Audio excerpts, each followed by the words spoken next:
예수님이 계실 때가 1세기고 2세기 때 초대교회는 어떤 문제 때문에 골치가 아팠냐면은 사복음서 때문에 골치가 되게 아팠어요, 사실은. 왜냐하면 마태, 마가 예수님의 사역 똑같은 내용을 4개가 되는 거잖아요. 사복음서가 마태, 마가, 누가, 요한. 근데 이제 똑같은 사역이 4개가 되면 내용이라도 똑같아야 되는데 같은 내용인데 같은 사건인데 내용이 달라요. 우리도 읽어보면 그죠? 그렇습니까? 그죠? 어떤 사건은 한 복음서에만 기록되어 있고 또 어떤 사건은 순서나 표현이 또 다르고 그 다음에 또 어떤 거는 어떻게 하니까 이게 그러다 보니까 무슨 어떤 때는 장님이 2명이 나오는데 요쪽에서는 거짓 바디메오 1명만 나오고 그러니까 이게 뭔 얘기인지 그러니까 목사님이 설교를 해서 설명을 해주기 전에는 성도들이 그냥 읽어가고는 모르는 거예요. 뭔 얘기인지.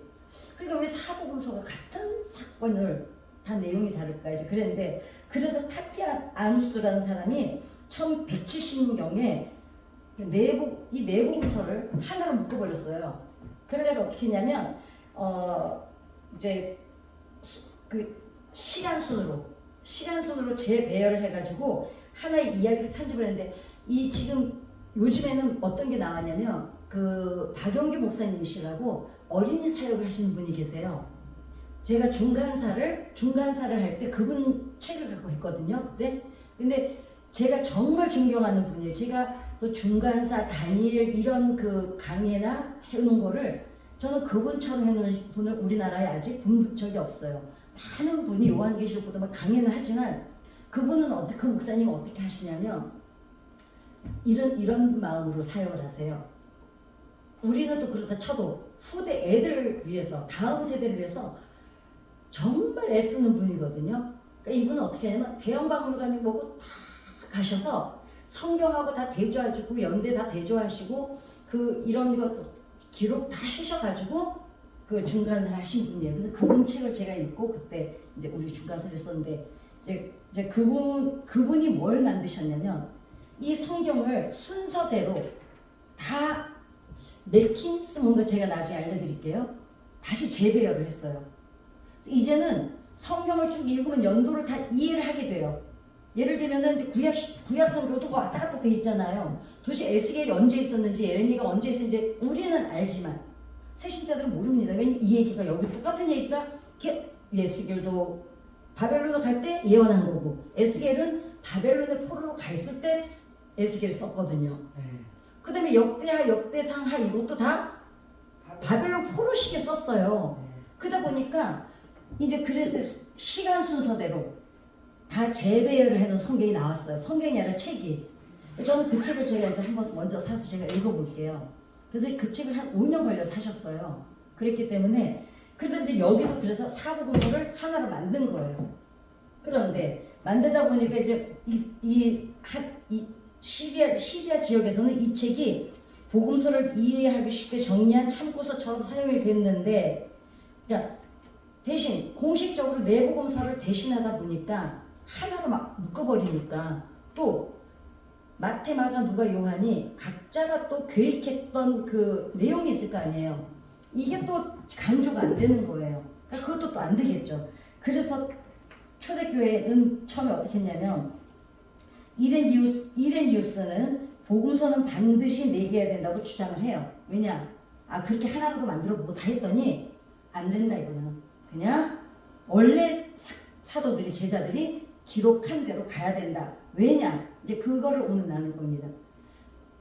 내용이 좀 빠지기도 했고 그럼 왜 빠졌냐? 이 사람들 관점이 다 다른 거예요. 제자 4명이. 한 스승 밑에서 배웠지만 관점이 달라요. 그 자기네 마태는 관점이 뭐였냐면 구약 시대 율법, 그러니까 유대인들을 위해서 썼어요. 그러다 보니까 거기에 중점을 맞추다 보니까 각자가 누가는 또 그 얘기를 오늘 해드려야 합니다. 그래서 내복음서는 사도들로부터 직접 전해진 것이고 로마, 안디옥, 알렉산드리아 등 각지의 교회가 이미 사용하고 있었기 때문에 그걸 어떻게 뭐 하나로 묶어서 편안하게 한다고 되는 일이 아니었던 거죠. 그래서 사도적 전승과 교회의 보편적 수용, 그러니까 보편적으로 이거를 그냥 좀 다르긴 해도 우리가 수용을 하고 이 내용이 여기는 있지만 여기는 없구나, 대신 다른 걸 강조하고 있거나 이러면 될 걸 굳이 사도들이 이미 다 기록해 놓은 책을 우리 임의대로 바꿀 수는 없다. 그럼 성경이 안 되는 거죠. 그래서 이제 네 복음서를 다시 정경으로 인정하게 된 핵심 근거가 이겁니다. 초대 교회 지도자들은 이 차이를 알고 있었어요. 그런데 예수님께서 눈먼 사람을 고치신 사건만 봐도 마태복음 20장에는 눈먼 사람이 2명이에요. 마가복음 10장에는 바디메오라는 이름이 한 명만 등장을 해요. 근데 거지 바디메오가 아버지도 이제 장님이잖아요. 예, 그렇습니다. 그러다 보니까 이런 차이를 몰랐을 리가 없었을 텐데, 그러니까 합치거나 하나로 고르지를 않고 그냥 이거를 그래 있는 그대로 그냥 정경으로 인정을 하자. 그래서 이제 70인역에서 인정을 하게 된 겁니다. 그러면 이 네 명의 이 사람들은 어떤 관점인지 이것만 오늘은 간단하게 나눌 겁니다. 마태는 세리 출신이잖아요. 그러니까 유대인이에요. 그래서 마태는 보여주고 싶었던 대상이 유대인이에요. 그리고 유대인 독자들에게 가장 중요한 거는 딱 하나예요. 예수님이 진짜로 구약에서 예언한 메시아가 맞냐? 예. 오늘 예수님 십자가에서 뭐라 그러셨어요? 구약 시편을 인용하시죠. 네. 그래서 마태복음에는 이는 선지자로 하신 말씀을 이루려 하심이라는 표현이 12번 이상 반복으로 적어요. 일부러. 왜냐? 구약 성경에 나온 말씀을 인용을 해서 예수님을 표현을 해야 유대인들이 틀림없구나, 저분은 구약에서 그 예언한 메시아가 맞구나, 이렇게 그거를 이제 알려주고 싶어서 예수님의 족보를 아브라함과 다윗부터 시작한 것도 같은 이유였다. 마태는 예수님을 이스라엘이 기다리던 왕으로 그리기 위해서 마태는 유대인을 대상으로, 그래서 구약 성경을 많이 인용을 해요. 틀림없다, 이분은 구약에서 예언하던 그분이 맞다, 이거를 하기 위해서 마태는 마태복음을 기록을 한 거고. 그다음 마가는 어떻습니까? 마가는 또 마태하고는 또 전혀 달라요. 왜냐하면 마가는 이방인 신자들이었어요. 마가 제자가 대상으로 이 성경을 기록한 거는 이방 신자들, 원래 하나님을 아는 사람들이 아니에요. 그렇죠? 그럼 하나님을 모르는 사람들한테 하나님과 예수님을 같이 전해야 되는 거예요, 이제. 그러다 보니까 마가복음의 독자는 로마의 이방인들이었는데, 그들은 구약 성경에서 무슨 예언이 있는지를 몰라요. 모르니까 어떡합니까? 대신 이 사람들은, 그리고 구약 성경에 예언이 있든지 말든지 관심이 없어요. 대신 이 사람들은 절박했어요. 왜냐? 핍박이 너무 심했잖아요. 그때 네로 함정이 있을 때만 해도 기독교인들을, 그리스도를 믿는 사람들을 너무 핍박을 하니까 이 사람들이 너무 핍박 때문에 힘드니까 그 현실을 겪어가는 이 사람들한테 마가는 위로가 되기 위한, 이제 괜찮다, 이겨내면 된다, 이러기 위해서 썼던 게 마가복음이에요. 그래서 마가복음은 4복음서 중에서 가장 짧고 속도감 있게 전개가 되는데, 속도감이 뭐냐면 이런저런 설명을 별로 안 한다는 거죠. 구약에서 이랬는데, 왜냐면 마태는 구구절절 설명을 해요. 얘들아, 그게 아니고 예수님이 반드시 이랬다고 설명을 하는데, 마가는 그런 거 다 집어치우고 예수 그리스도가 우리의 구주시고 이것만 강조를 하면서 뭐라면 즉시, 굳이 설명을 안 하니까 즉시라는 단어를 저도 몰랐거든요. 근데 진짜가에서 쉬어봤더니 진짜로 40번이 넘게 나와요. 그래가지고 마가가 중점을 둔 것은 말씀보다는 믿음의 행동을 가르쳤어요. 믿음의 사람은 어떻게 살아야 된다, 이걸 가르쳤고, 그 다음에 가르치고 막 뭘 배우고 성경 공부하고 이거보다는 고난을 강조했어요. 고난 뒤에는 반드시 하나님의 은혜와 축복이 있다는 거. 그래서 예수님께서는 묵묵히 십자가를 지시는 종의 모습을 하나님이시면서도 이 땅에 오셔서 우리를 위해서 우리의 모습으로 종의 모습으로 사시다 가셨다는 것을 강조하기 위해서 마가복음이 기록이 됐다는 거죠. 그러면 이제 누가는 의사였잖아요. 누가는 바울의 아들 같은 제자였죠. 바울의 선교 여행에 동행했던 이방인이었어요. 누가는 이방인이었습니다. 그의 관심은 소외된 자들한테 있었어요. 의사잖아요. 의사다 보니까 아프고 힘든 사람들을 많이 만났습니다. 선한 사마리아, 그러니까 누가복음에는 선한 사마리아, 그러니까 선한 사마리아에 대한 이야기, 강도 만난 이웃은 누가복음밖에 안 나옵니다. 왜냐, 다른 제자들은 거기까지 관심이 없었어요. 그러니까 누가는 가난하고 힘들고 어려운 사람을 돕고 섬기고 여기에 중점을 두다 보니까 선한 사마리아에 관한 얘기는 누가복음밖에 없습니다. 그의 관심은 소외된 자들에게 있었고, 그 다음에 부자와 나사로 같은 이야기, 그러니까 가난한 사람들에게 관심이 있었기 때문에 그러니까 선한 사마리아인하고 부자와 나사로는 누가복음밖에 없어요. 그 다음에 여성들이 그 당시는 약자였잖아요. 그러니까 누가는 약자, 가난한 사람들, 병자들, 이 사람들에게 관심이 있었기 때문에 여자들을 많이 등장을 시킵니다. 그래서 가난한 자들이 복음의 중심에 서 있고, 누가는 뭘 강조하고 싶었냐면 모든 사람을 품으시는 긍휼하신 예수님을 그리려고 애를 썼어요. 그러니까 이거예요. 마태는 유대인들을 대상으로, 마가는 이방인들을 위해서, 누가는 가난한 사람들. 그쵸? 이렇게 정리가 어느 정도로 돼 있어야 의도를 알아야 성경을 읽어도 빨리 이해가 되는데, 그거를 안 읽고 이제 모르고 또 들어도 잊어버리긴 해요. 근데 이 정도는 잊어버리면 안 되겠죠. 왜냐하면 이제 구약예배도 인도하시고 막 그러니까 잊어버리면 안 되니까. 그러니까 마태는 아무튼 유대인을 대상으로. 왜냐, 유대인들은 안 믿었잖아요. 예수님을 자꾸 배척하니까. 그게 아니야. 진짜 예언대로 오셨어. 이거를 증거한 거고. 이제 마가는 이제 이방인들을 향해서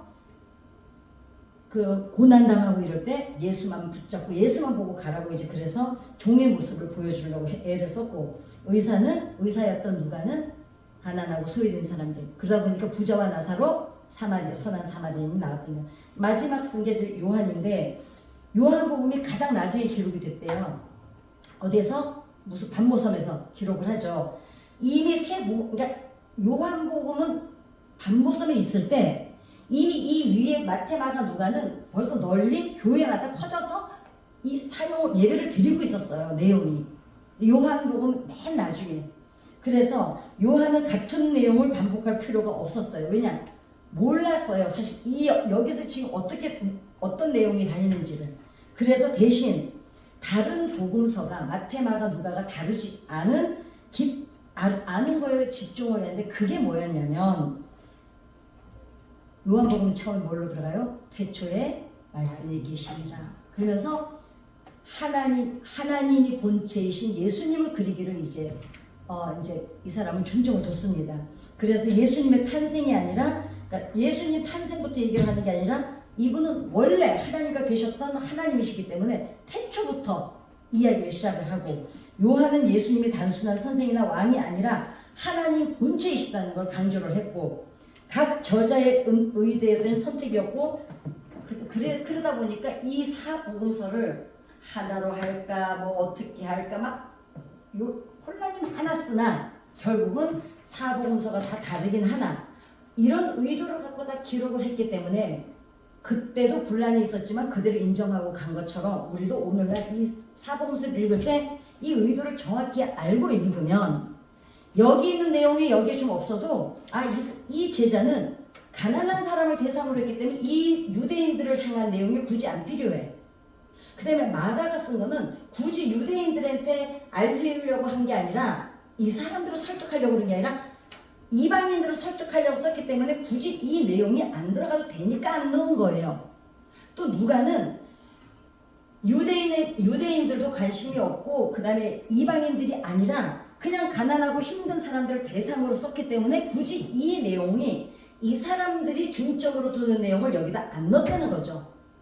결국은 내용이 다르지만, 다른 게 아니라 이분들 네 명의 제자가 중점을 어디에다 두고 어떤 세계관을 가지고 이 내용을 기록해서 전달을 했느냐만 알면 사복음서가 좀 틀리더라도 우리가 먼저 이게 왜 여기 있었는데 왜 아까처럼 바디메오고 그러니까 거지 바디메오가 장님이 하나만 나오고 왜 여기 두 명이 나오는데 이 내용하고 이 내용하고 틀린가? 아니 보면은 내 얘기는 똑같은데 이름도 다르고 그러니까 이제 저도 신학교 가기 전에 그게 되게 헷갈렸었거든요. 근데 이제는 우리가 이렇게 알고 나면 이 네 명의 제자들의 의도를 알고 나면 그리고 어떤 세계관을 가지고 이거를 썼는지를 알면 여기는 이 사람은 뭐 내용 가난한 사람들에 대해서 관심이 없었나 보다. 관심이 없는 건 아닌데 중점을 둔 게 유대인, 그 다음에 이방인, 그 다음에 가난하고 소외된 사람들, 요한은 본체이신 하나님 이렇게 됐다는 거. 요 네 가지를 기억하시면 새신자를 만나거나 아니면 구영예배를 인도하시거나 뭐 아무튼 그렇게 납득을 시키기가 좋겠죠. 그 다음에 그러면서 어떻습니까? 마태복음 오늘 읽었던 엘리 라마 사마다니 나의 하나님 어째 나를 버리셨나이까? 이게 구약의 첫 문장을 예수님이 인용하시죠. 그 십자가 위에서. 구약 성경이 왜냐? 구약 성경이 마태는 유대인들을 위해서 썼기 때문에 예수님이 십자가에서 그럴 때 누구였죠? 누구야? 이름 큰일 났어. 이게 아줌마들 때문에 이름을 기억을 못해서. 마리아요? 아니 그 밑에 있던 그 누구 있었지? 요한 제자가 있었어. 제자 말고 누구? 저 사람은 진정 하나님의 아들이었다 이랬더니 말한 사람. 찾아볼까? 성경을. 마태복음 마지막 장 찾아볼까요? 그럼 어디 그 사람 이름 있는데 그죠?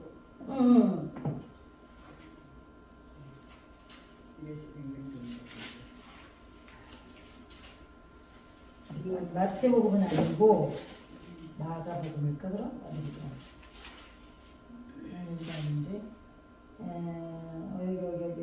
여기 있네.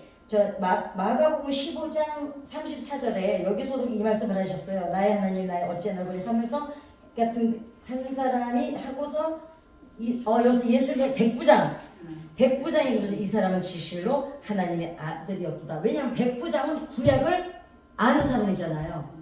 그러니까 이제 그러면서 여기서 이제 저 사람은 십자가 위에서 이제 하나님을 찾으니까 저 사람은 진실로 하나님의 아들이었다. 이제 이렇게 증거가 되는 겁니다. 그래서 구약 성경에 익숙한 그들은 한 문장만 들어도 시편 22편 전체가 떠올랐기 때문입니다. 시편은 고통 속에서 모든 민족이 하나님께로 돌아오는 것으로 끝났는데 오늘 저희들이 본문을 읽었던 이 내용은 쭉 내용을 읽어보면은 고통스럽게 살지만 결국 마지막 하나님 앞에로 모든 민족이 돌아온다는 거. 저는 오늘 지금